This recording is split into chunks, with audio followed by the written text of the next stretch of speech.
গতকাল ছাত্র জনতার গণঅভ্যুত্থানের মধ্য দিয়ে আওয়ামী লীগের পতন এবং শেখ হাসিনার বিদেশ চলে যাওয়ার পর আজ প্রথম দিনে কিন্তু নয়াপল্টন কেন্দ্রীয় কার্যালয়ের চেহারা একবারেই ভিন্ন। গত কয়েকদিনে এখানে নেতাকর্মীর উপস্থিত না থাকলেও আজ সকাল থেকেই কিন্তু দলে দলে নেতাকর্মীরা এখানে আসতে শুরু করেছেন সকাল থেকেই।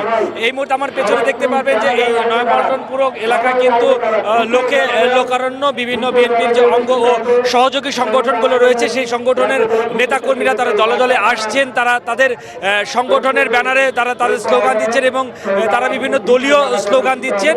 এই নয়াপল্টন এলাকাটা কিন্তু একদম লোকারণ্য অবস্থা। ঢাকা মহানগরীর বিভিন্ন ইউনিটের নেতারা তারা এখানে এসে মিলছেন এবং সময়ের সাথে সাথে কিন্তু নয়াপল্টনে জনস্রোত সেটি কিন্তু বাড়তেই শুরু করেছে। আমি আসলে এখানে জানতে চাইবো যে ওনারা আজকে এখানে এসেছেন কি বলছেন, কি মনে করে এখানে এসেছেন? আজকে আমরা ঢাকায় আসছি, স্বরূপকড়ি থেকে এক সপ্তাহ আগে ঢাকায় আসছি, পলাই আসছি।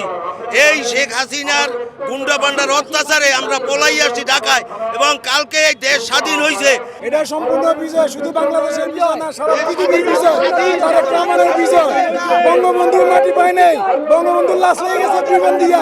শেখ হাসিনা পলাইছে বাংলাদেশ থেকে, হাজার হাজার মা বোনের নির্যাতন অপর্যাপ্ত করেছে, তাদের জন্য ঘুমাইতে পারিনি, রাজপথে হত্যা মামলা খাচ্ছে। আল্লাহ তাদের ফাঁসি চাই, হাসিনার পতনের মধ্য দিয়ে বাংলাদেশ দ্বিতীয়বার স্বাধীনতা লাভ করছে। আমরা যারা 69 দেখিনি, 71 দেখিনি, 52 দেখিনি, ইনশাল্লাহ 2024 দেখেছি। আমরা এই খুনি হাসিনার পতনের মধ্য দিয়ে বাংলাদেশ দ্বিতীয়বার স্বাধীনতা লাভ করছে। শুনছিলেন যে এখানে উপস্থিত যারা নেতা কর্মীরা তারা বক্তব্য দিচ্ছেন যে তারা তাদের যে বিগত 15 বছরে যে তাদের অত্যাচার নির্যাতন হয়েছে এবং সেই অত্যাচার নির্যাতনের অবসান হয়েছে এবং সেই তারা তাদের উৎফুল্লতা নিয়ে এখানে এসেছেন। থানায় কালকে আটকে রাখছে 3 ঘন্টা। তোমার কি ছিল বলো তো? কালকে আমি যখন বাসায় চলে যাচ্ছি মিছিল মিটিং করে, তখন ওরা আমার একা পাই আমার উপর আক্রমণ করছে ভাই। রাত্রে 10:30 বাজে। শ্রমিক লীগের পোলাফান মারধর, অনেক মারধর করছে, অনেক মারধর করছে। আমি বারমে